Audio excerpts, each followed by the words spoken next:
I come up with a lot of D&D characters that I then don't actually get to use. And so what I've been doing is whenever I have a character is like, oh, I really like them, but I don't have a campaign for them, I'll just use them as an NPC in the campaign that I run for my friends.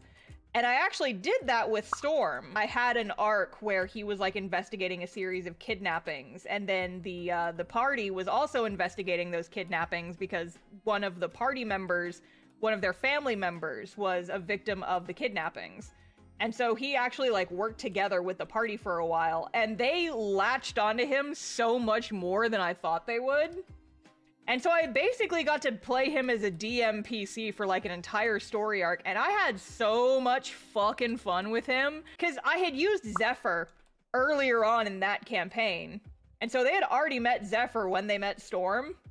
And I kept like dropping little hints that this guy knows more about them than he should. So like they eventually figured out, oh shit, this is the same guy as Storm. It's like they're the same person. He's a changeling. Oh my God, what do we do with this information? And it was so much fun. They like grabbed onto this guy so hard, and I was so happy because he's a character I genuinely love. And I love that I got to like actually play him for a little bit. He almost sacrificed himself to save the party at one point.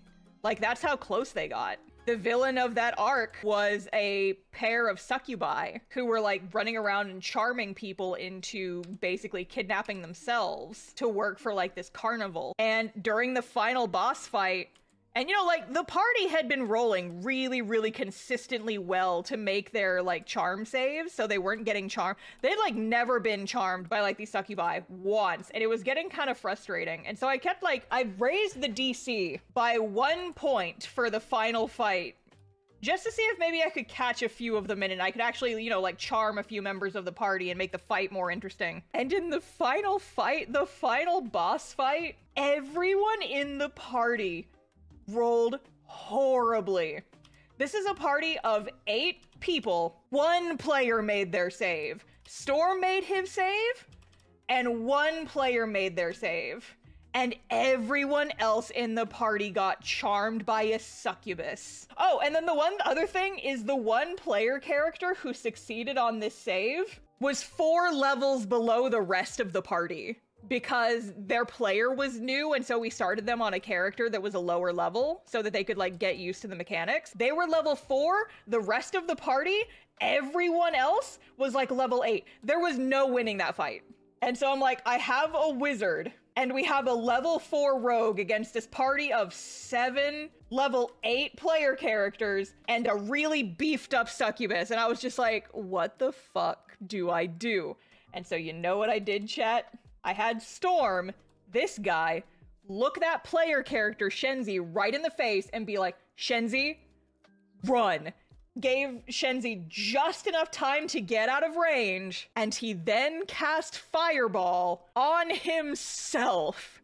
Essentially blew himself the fuck up because it was the strongest AoE damaging spell that he had, but because it was an AoE spell and it would do damage even if you dodged, everybody got to re-roll their charm saves, and everybody succeeded then on the charm save. Storm would have died.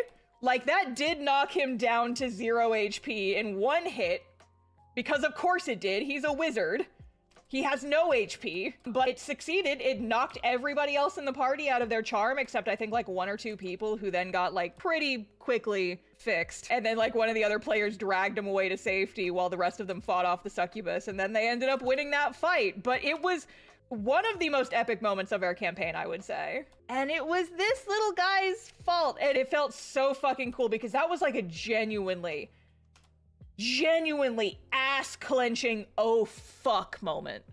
It was legitimately so scary. I love how sometimes rolling with unexpected moments leads to some very cool story, right? Storm did survive, he lived, but he was very crispy afterwards. And yeah, he was just like a friend of the party for a really long time. That was like the culmination of that arc. But he was just like running around with them for a really long time. And that was one of the closest things I had gotten at that point to actually getting to play Dungeons and Dragons, like for real. It was so much fun and I enjoyed it so much. And I have such good memories associated with this little guy as a result.